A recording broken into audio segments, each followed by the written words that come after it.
네, 오늘은 감사 보고서에 대해서 말씀을 드릴 건데요. 감사 보고서는 말 그대로 감사가 쓴 보고서입니다. 회계 전문가가 재무제표를 보고 과연 이게 잘 쓰여졌는지를 평가한 보고서란 말이죠. 물론 회사가 분식을 하지 않았는지 혹은 숨겨놓은 부채가 있는지 이런 오류에 대해서 정확하게 기재하지는 않습니다. 그런 것이 있다면 그냥 감사 의견 거절 이렇게 평가를 하죠. 혹시 의심스러운 부분이 있다면 그렇게 혹시나 있을 수 있는 사태에 대한 면피를 위해서 감사들은 이곳에 주로 흔적을 남기게 되어 있습니다. 그러니까 감사 보고서를 읽지도 않고 투자할 회사를 선택한다? 이건 누수나 결로가 없는지를 보고 그것조차 보지 않고 집을 덜컥 사시는 것과 똑같습니다. 감사 보고서에는 비전문가의 시각에서는 볼 수 없는 세세한 부분, 특히 대차대조표상에 기재할 수 없는 여러 가지 리스크 요인들이 주로 표시되어 있습니다. 보통 회계법인에서 이런 일을 도맡아 하는데요. 요즘에는 특히 회계법인이 누락시킨 위험에 대해서 투자자들의 소송이 자주 일어나는 편이라서 감사들이 조금 더 면밀하게 보는 편이죠. 그럼 감사들이 제일 먼저 회사의 장부를 살펴보기 전에 하는 일이 무엇일까요? 바로 내부 통제입니다. 내부 통제가 잘 되어 있는지를 살피는 일이죠. 내부 통제라는 것은 각 부처 간의 독립성을 말합니다. 업무 부처 간에 중복된 부분이 없고 상호 독립적이다 그러면 내부 통제 시스템을 잘 갖추었다라고 보죠. 그것이 잘 되었다면 그 다음에 보는 것이 숨겨둔 부채가 있는지 여부를 살피는 일이죠. 그럼 어째서 숨겨둔 부채를 찾는 것이 중요할까요? 이거 굳이 설명이 필요 없겠죠. 숨겨놓은 자산이라면 그 회사의 존립에 문제를 만들지 않습니다. 하지만 부채를 숨겨놨다면요. 이거 모르고 지나간다면 낭패를 당할 수도 있어요.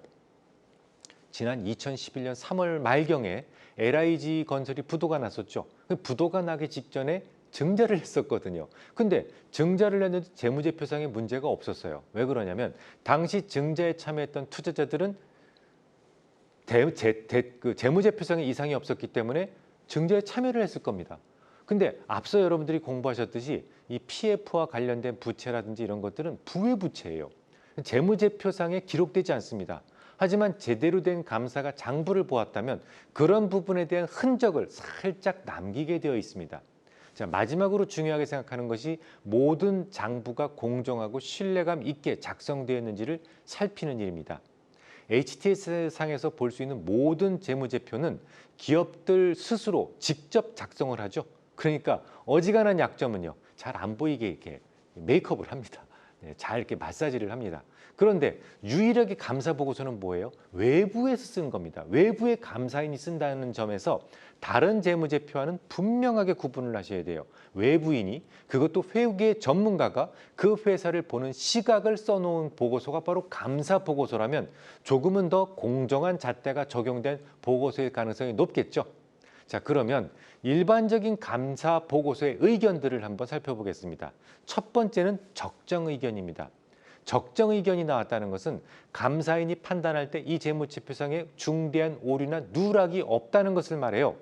투자자들은요, 감사 의견 적정이라면 적정이라고 써있으면 좋은 회사라고 판단을 하시는 경우가 있는데요. 이거는 아닙니다. 그냥 솔직하게 작성되었다라는 그럴 가능성이 높다라는 것을 의미하는 거예요. 정확하게 모든 것이 잘 쓰여졌다라는 것이 아니고 또 이 회사가 건강하다는 의미는 더더욱 아닙니다. 사실 모든 회계장부에 적용되는 확고하고 일반적인 원칙이 존재하지는 않다라는 것은 이미 여러분들이 저하고 오랜 시간 기업 회계를 공부하면서 충분히 인지하셨을 거예요. 그래서 외부 감사가 어떤 기준을 가지고 이 회계장부가 아주 훌륭하게 작성되었다라는 결론을 내린다는 것은 사실상 어렵습니다. 이익은 얼마든지 부풀려서 조정이 가능하죠. 심지어 자산 가치라든지 그 외 여러 가지 마음만 먹으면 예쁘게 포장할 수 있어요. 예를 들어서 어떤 회사가 완전 자본 장식 상태인데요. 모 회사로부터 빚 보증을 받아서 장기, 단기 부채만 잔뜩 있는 상황이라고 가정한 이 차트를 한번 보시겠습니다. 자, 이 장부에서 괄호로 표시된 것은 뭐예요? 적자지 않습니까? 그러면 자본금을 모두 까먹고 오히려 900억 원 마이너스라면 이 회사를 과연 제대로 된 회사로 볼 수 있겠습니까? 하지만 이 회사에 대해서도 중대한 오류나 누락이 없다면 적정 의견이 가능합니다. 장부 기장 내용은 적정하다고 해도 중대한 불확실성이 이 회사에 존재한다는 표시는 분명하게 해주는데 앞서 거론해드렸듯이 투자자들은 투자자들로부터 소송을 당할 수도 있기 때문에 이 감사 보고서에서는 이런 것들을 살짝 표시해 주게 돼 있어요. 자, 두 번째는 한정 의견입니다. 이 qualify라는 의미가 한정된 자격을 준다라는 의미를 가지고 있죠. 감사가 지적한 몇 가지 수정만 한다면 뭐 적정 의견을 줄 수도 있다. 그런 말이 됩니다. 말 그대로 한정적으로 적절하다라는 의미를 가지고 있어요. 그러면 한정 의견을 받는 회사는 안전할까요? 이것도 그렇지 않습니다. 대부분 다른 것들을 숨기기 위해서 일부러 한정적 의견을 내는 경우가 많기 때문에 믿을 수가 없는 회사들이 대부분입니다. 물론 어떤 부분 때문에 한정 의견을 부여했는지에 대해서도 감사 보고서에서는 그 이유를 기재하도록 되어 있으니까 꼭 찾아보시기 바랍니다. 세 번째는 부적절 의견입니다. 이건 회계에 중대한 오류나 누락이 발견되었다는 것을 의미합니다. 감사의 의견 중에서 가장 최악이에요. 이것도 마찬가지로 단지 부적절한 의견을 받았다고 해서 투자가 불가능한 회사다라고 단정할 수는 없습니다. 고의가 됐든 실수가 됐든 일반적인 회계 원칙을 어겼다라는 거예요. 이 의견 자체가 투자 불가의 의미를 가지고 있는 것은 아닙니다. 하지만 뭔가 잘못된 부분이 있다면 수정해서 다시 올리는 것이 원칙이죠. 회계사가 장부 잘못됐어요 라고 조언을 했는데 웃기지 마세요 라고 자신이 옳다고 빡빡 우기는 회사는 없어요. 그러니까 부적절한 의견을 받았다라는 것은 회계사의 조언이 먹히지 않는 회사라는 말이고 실전에서는 투자 불가능한 회사일 가능성이 매우 높습니다. 자, 그다음 번은 의견 거절인데요. 어느 회사가 회계적으로 문제가 있을 경우에 가장 많이 나오는 의견이 바로 의견 거절입니다. 이것은 아예 회사가 회계사에게 회계장부를 보여주지 않는 경우에 받을 수 있는 등급인데요. 어떻게 보면 조금 더 솔직하다고 봐야 되겠나요? 장부를 조작해서 부적절 의견을 받는 것보다는 의견 거절의 경우에는 아예 그냥 감사인한테 장부 자체를 보여주는 것을 포기한 겁니다. 조금 더 신사적이라고 볼 수가 있겠죠.